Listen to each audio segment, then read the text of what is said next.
Bonjour et bienvenue aujourd'hui au milieu des prairies pour parler de l'analyse foliaire, cet outil qui sert à déterminer les besoins en phosphore et potasse des prairies.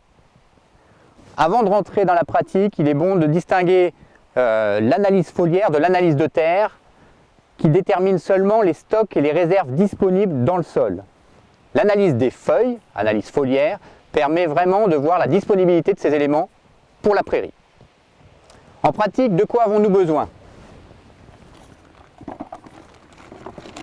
Un seau, des cisailles à herbe,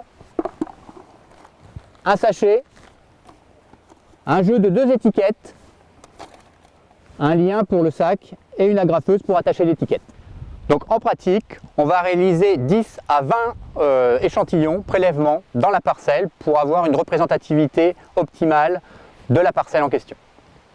Donc pour réaliser le prélèvement, c'est très simple, on prend une poignée et on coupe l'herbe à 5 cm de hauteur à peu près. Et voilà, qu'on met dans son seau. On réalise cette opération, donc comme je le disais, une dizaine voire une vingtaine de fois dans la parcelle, suivant la taille de la parcelle. Ce qui est important de préciser, c'est le moment où on prélève dans la parcelle. La prairie doit être âgée d'au moins 2 ans. Sinon elle est trop jeune et les équations qu'on va utiliser ne seront pas bonnes. Ensuite, il faut être en pleine pousse de l'herbe, sans aucun stress, ni hydrique, ni thermique. Il faut que l'herbe fasse au moins 10 cm de haut pour avoir une belle surface foliaire et une activité photosynthétique significative.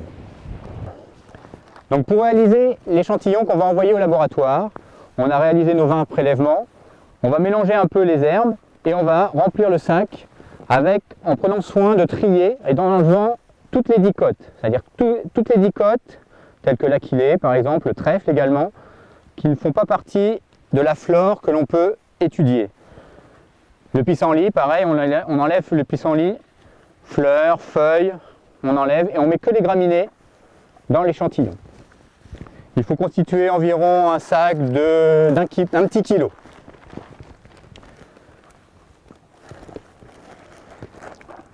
On prend soin de bien tasser l'herbe pour chasser le maximum d'air. On prend une étiquette que l'on met à l'intérieur en faisant figurer le nom de l'exploitation, la date du prélèvement, et éventuellement, le cas échéant, le nom de la parcelle. Face visible vers l'extérieur quand on a un sac transparent. On chasse bien l'air du sac.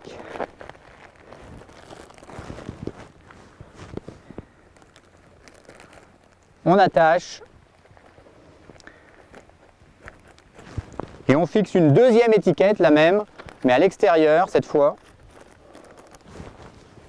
pour ne pas perdre la traçabilité de l'information. Voilà, il n'y a plus qu'à envoyer directement au laboratoire ou à congeler si le délai est trop important. Donc pour déterminer vos besoins en phosphore et potasse, le travail ne s'arrête pas là. Le laboratoire va vous fournir des teneurs en azote, phosphore et potasse. Reste maintenant à inclure ces valeurs dans des formules mathématiques et à interpréter les résultats donnés dans un tableau de correspondance. Ces informations sont disponibles sur la fiche technique qui s'appelle Analyse foliaire et que vous pouvez retrouver sur le site, téléchargeable gratuitement, le site de Chambre d'agriculture des Hauts-de-France. Si vous rencontrez des difficultés pour calculer, interpréter les résultats de vos analyses prairies, n'hésitez pas à vous rapprocher de vos conseillers, ils sont là pour ça. En attendant, je vous dis à bientôt pour un prochain rendez-vous technique prairie.